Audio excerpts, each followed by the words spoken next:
Have you ever thought about how plants get their food? You probably haven't ever seen a plant eating something the way animals eat things. But have you ever wondered how big plants grow from tiny seeds like these? What's the purpose of flowers? And how do plants create new plants? During the next few minutes, we're going to explore many of these questions and others as we investigate some of the activities of plants.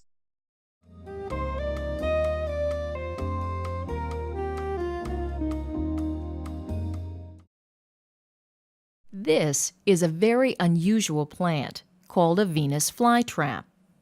It has the ability to capture and digest insects. You decide. What makes the Venus flytrap different from most plants?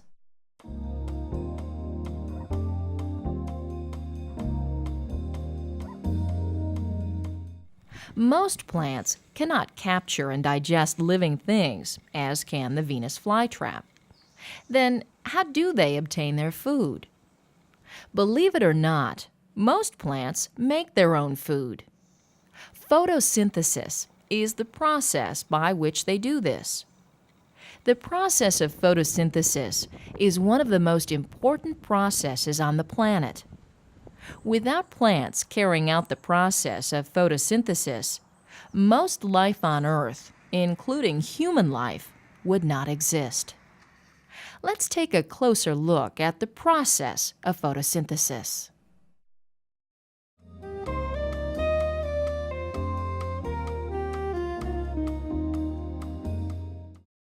If you were to stay outside in the sun all day without eating, would you get hungry?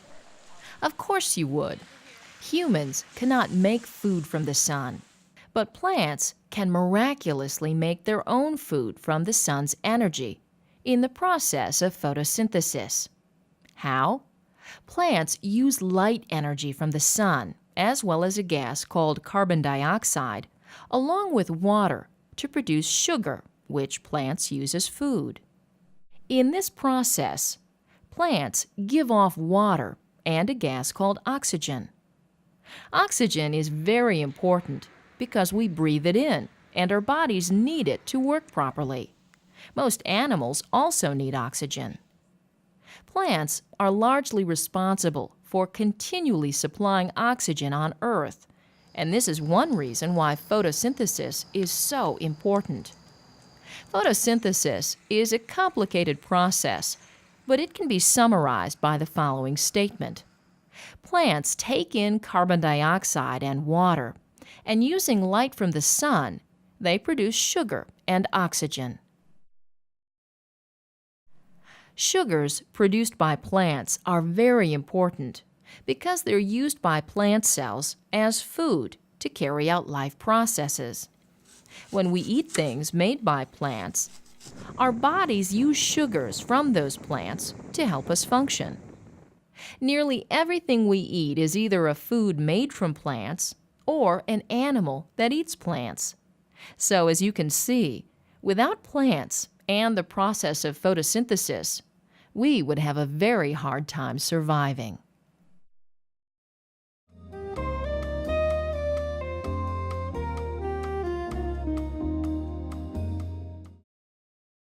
You decide. What's the dominant color you see from this hillside?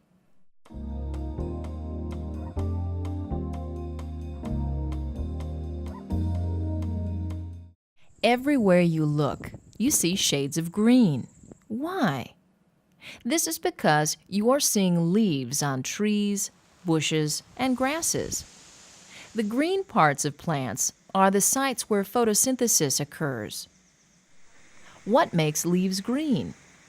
Inside the plant cells of a leaf are small green structures called chloroplasts. They're the food-making factories of plants. Chloroplasts contain a green substance called chlorophyll. Chlorophyll plays an important role in capturing light from the sun, and chlorophyll is what gives leaves their green color.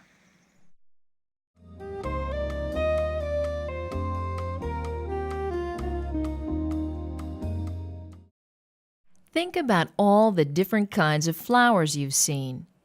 Flowers come in many different shapes, sizes, and colors. But have you ever thought about why plants produce flowers? Flowers play a very important role in plant reproduction. Flowers exist to make seeds, which eventually grow into new plants. About 8 out of 10 green plants produce flowers. That means there are over 250,000 different kinds of flowering plants in the world. Flowers contain a variety of parts, and not all flowers have all parts.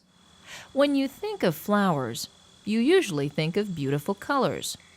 The colorful parts of the flower are called petals. At the base of the petals are green leaf-like structures called sepals. Sepals help protect the flower as it's developing. Inside this lily flower are several small stalks called stamens. Stamens are the male reproductive parts. This small capsule at the top of the stamen is the anther. It produces pollen grains. Located in the middle of the stamens is the female reproductive part called the pistil.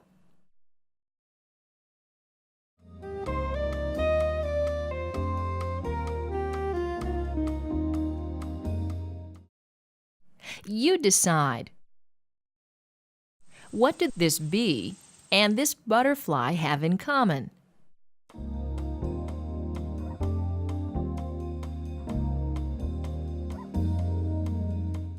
All of these animals are pollinators.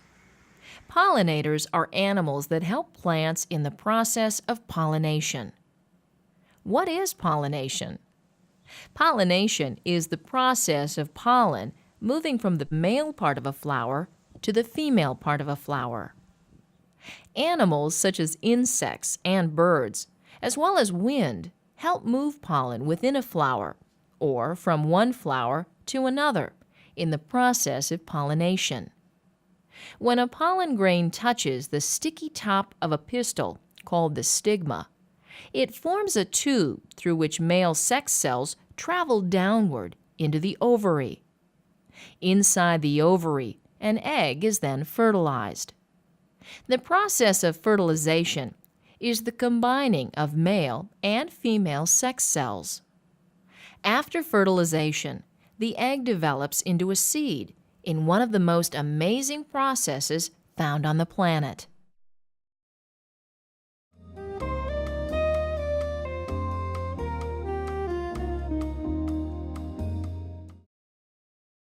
Next time you gulp down a handful of peanuts or eat some sunflower seeds, think about the fact that seeds are actually fertilized eggs.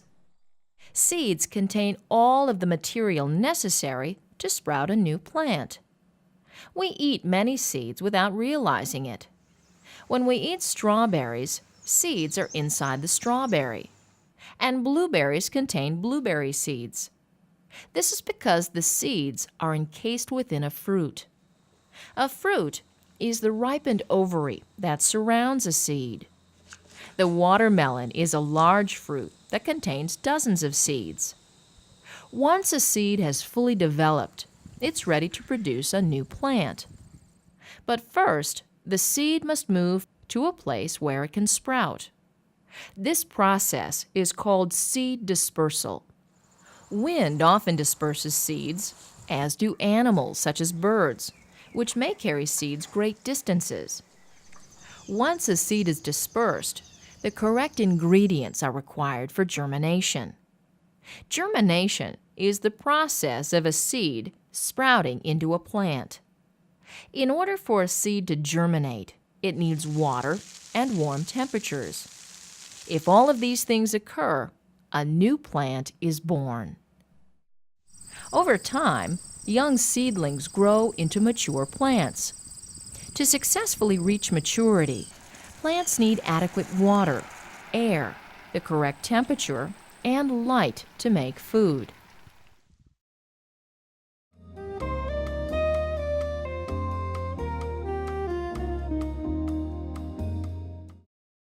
During the past few minutes, we've explored many of the amazing activities of plants.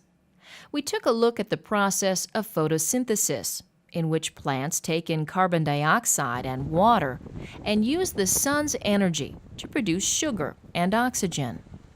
And we saw how most living things, including humans, depend on plants for their survival. We also took a quick look at how the majority of plants use flowers to reproduce, and the different ways pollination can occur.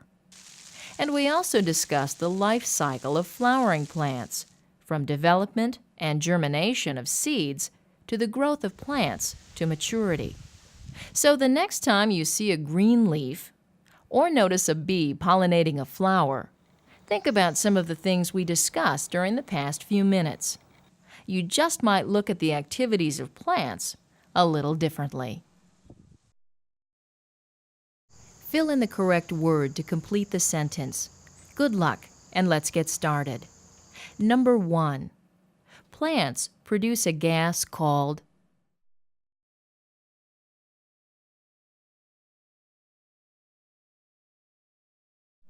Number 2. Plants make for food.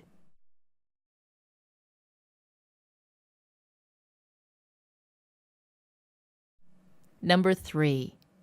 The role of flowers is to make.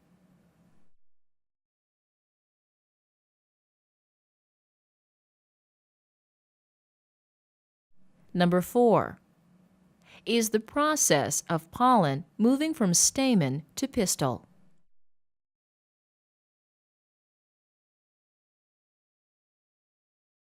And number 5.